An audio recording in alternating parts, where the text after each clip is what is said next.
Interrompemos a nossa programação. Muita coisa está sendo interrompida, muita gente está trabalhando de casa. O que será que está acontecendo, né?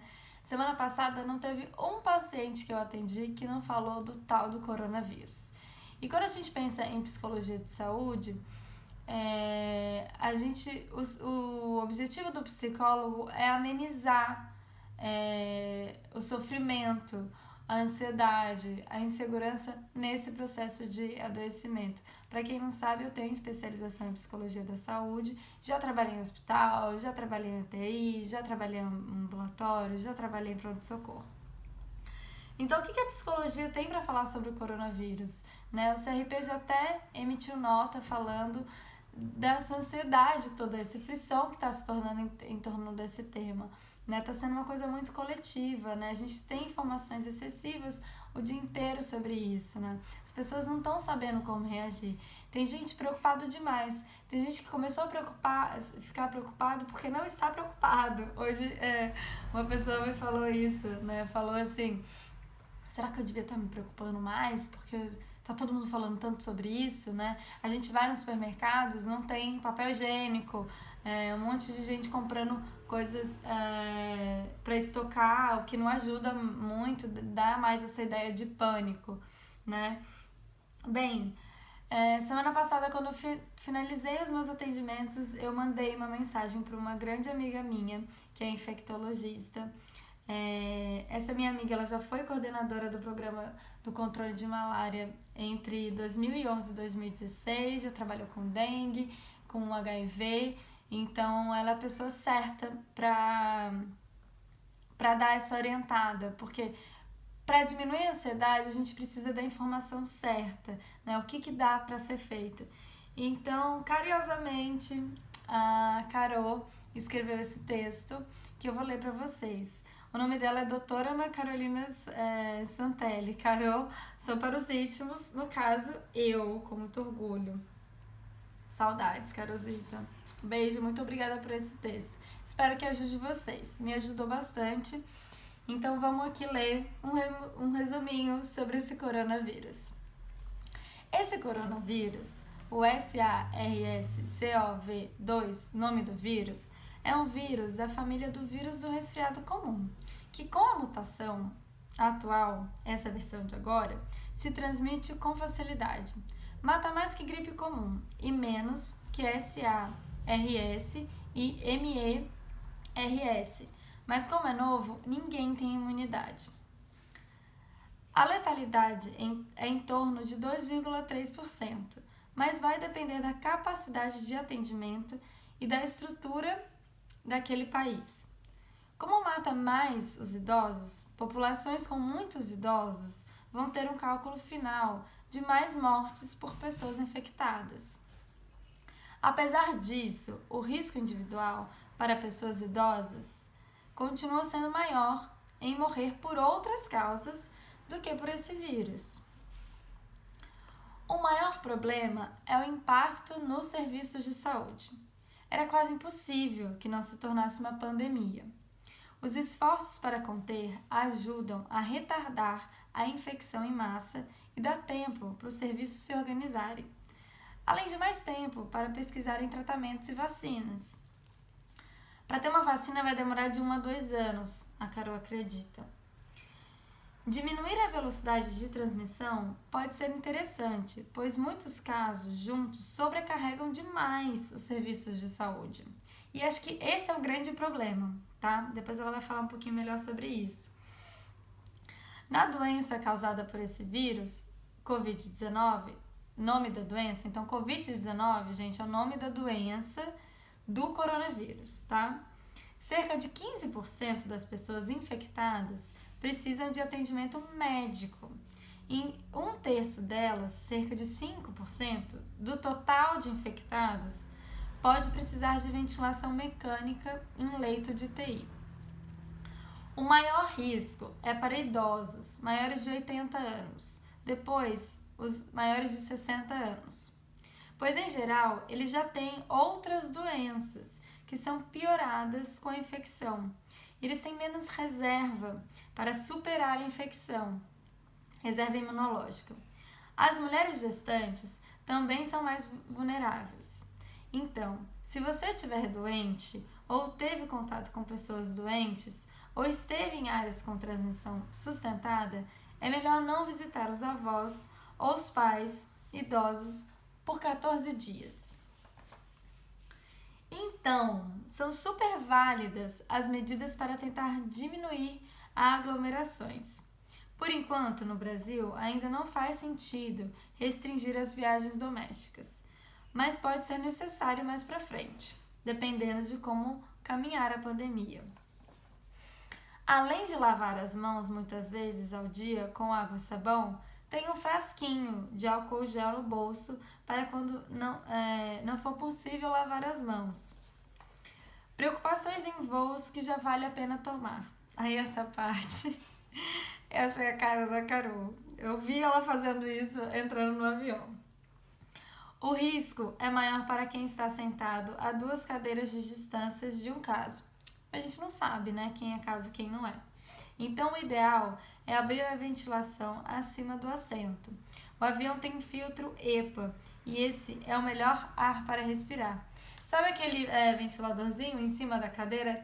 É para deixar ele aberto, porque aí vem um ar filtrado e limpo para você respirar. Leve um lenço umedecido e limpe os braços da poltrona, a mesinha e a janela. Depois jogue o lenço fora e limpe as mãos com álcool gel. Antes de comer, mais limpeza nas mãos e evite sempre tocar o rosto e as mãos. Vale a pena evitar ou adiar viagens não essenciais para locais com transmissão comunitária. Ainda não estamos no inverno, o que pode atrasar a introdução desse vírus no Brasil. Mas winter is coming. Então, bora vacinar para influenza. Então, essa é uma dica legal. Se você ainda não vacinou para influenza, tenta vacinar agora. E também contra pneumococo e Haemophilus influenza. Eu não sei se pronunciei corretamente, mas é isso que ela falou. Para alguns grupos essenciais. Para diminuir a sobreposição de riscos e também para ter menos gente precisando de atendimento médico. Então, essa é uma dica que a Carol falou para diminuir mesmo, para as pessoas se protegerem, né? Vamos lá. Por fim, se estiver doente, mas sem dificuldade para respirar, não vá à unidade de saúde. Ligue antes e peça orientações. Assim, você não se expõe nas salas de espera e nem transmite para mais ninguém. Essa última parte eu achei essencial para falar desse frisson. A gente tem que se preocupar agora, vem uma noção mais de coletividade, né? Por isso que eu tô falando, não adianta estocar papel higiênico, outra pessoa vai precisar também, gente. Papel higiênico vai chegar, né? Eu entendo que as pessoas estão, mas eu preciso ficar de quarentena e se acabar. Pensa o que você precisa consumir naquele momento, né? Esse frisson só deixa a gente mais nervoso, né? Parece que o mundo vai acabar. O mundo não vai acabar. A gente tem que pensar de uma maneira coletiva, principalmente na população mais de risco. Então, a gente tem que pensar nos idosos, né? É mais sobre eles agora e sobre as gestantes, como ela falou. Então, mesmo que você tiver tido a doença e tiver com sintomas e não tá com dificuldade de respirar, liga antes, você não vai precisar. Foi o que ela falou aqui, ó. Só 15% de todos os infectados vão precisar do atendimento. E de todas as pessoas infectadas, só 5% vão precisar de UTI. Então, a gente está nesse alvoroço todo muito porque é uma coisa nova, né? Então, se é uma coisa nova, vamos na informação e seguir as orientações de quem sabe. O Conselho de Psicologia colocou uma nota, né, para evitar esse pânico coletivo, e uma das estratégias é você diminuir o consumo de informações sobre esse tema. Não fica entrando, né, no Google, vendo os números, como é que tá, meu Deus, né? Pega informação necessária sobre isso. E a informação necessária é para você se proteger. E, gente, tirando a questão do avião, não tem nada que a Carol falou aqui que a gente não pode, que a gente não já deveria fazer. Que é lavar as mãos, ter o álcool gel. Se você mora num grande centro, se você não tem o álcool gel na bolsa ou com você, já tá errado, né? Aí, então, ficam várias dúvidas, né? Eu tava conversando com a minha irmã sobre esse vídeo que ia fazer, e aí ela falou assim, eu quase mandei mensagem pra Carol, mas acho que tá todo mundo perguntando isso pra ela, então eu achei melhor não perguntar, né? Aí eu falei com a Carol e falou, não, imagina, pode perguntar, tirar dúvida é importante, né? Mas com quem sabe, né? E a Marina perguntou, mas e no transporte público, né? Porque a gente precisa pegar metrô, ônibus, como é que faz, né? No transporte público, é a história do álcool gel na bolsa, porque aí a gente vai sair e não vai dar tempo de... Às vezes você não vai chegar num lugar e poder lavar as mãos. Se for o caso, use o álcool gel. Outra coisa muito importante que as pessoas não fazem, a gente tem um hábito de quando tossir e espirrar, colocar a mão no rosto, né? Se você coloca a mão no rosto e apoia lá no ônibus, você tá transmitindo, né? Ou pegando também, né? Não tem como a gente evitar de segurar no... Esqueci o nome disso, gente, do negócio que a gente segura no ônibus, né? Pra não cair e no metrô. Não tem como a gente evitar de segurar, mas se você segurou, não coloca a mão no rosto. Se você for tossir e espirrar, vem uma vontade louca porque você tá alérgico, não porque você tem coronavírus, ou porque você tem mesmo, usar essa parte aqui, ó. Espirrar e tossir aqui, ó, essa parte do nosso braço, nessa dobrinha. Não coloca a mão, tá? Então, tossiu e espirrou, aqui, ó. Isso é muito importante, tá? Aí, já tô eu colocando a mão no rosto. Então, depois desse vídeo que eu vou fazer, lavar as mãos. Bem, tossiu, espirrou, usa essa partezinha aqui. Bom, eu acho que não tem mais o que falar. Vamos fazer o que tem que ser feito, né? Cuida da sua saúde, se alimenta bem, tem o álcool gel, lava a mão, tenta circular por lugares com muita gente. Então, gente, festa, vamos dar uma cancelada por enquanto, até saber como é que vai. Algumas universidades, algumas escolas estão suspendendo, né? Adiando um ano letivo porque a gente não sabe o que fazer, né, nesse momento.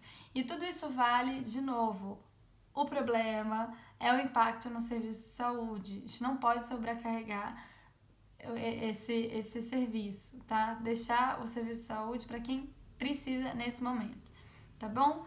Qualquer dúvida, qualquer questão, deixa nos comentários que depois a gente vai pegar as informações com a Ana Carolina e vai responder para vocês, tá bom? É isso, espero que tenha ajudado. Não adianta entrar em pânico, faz o seu. Mais uma coisa, eu ia falar disso. Ansiedade. Lembra que a gente falou no vídeo de ansiedade? Eu quero que vocês assistam de novo o vídeo de medo e ansiedade, tá? A diferença. Fique mais aqui do que aqui, ok? Um beijo. E o próximo vídeo a gente vai voltar a falar da saúde mental da mulher. Até lá!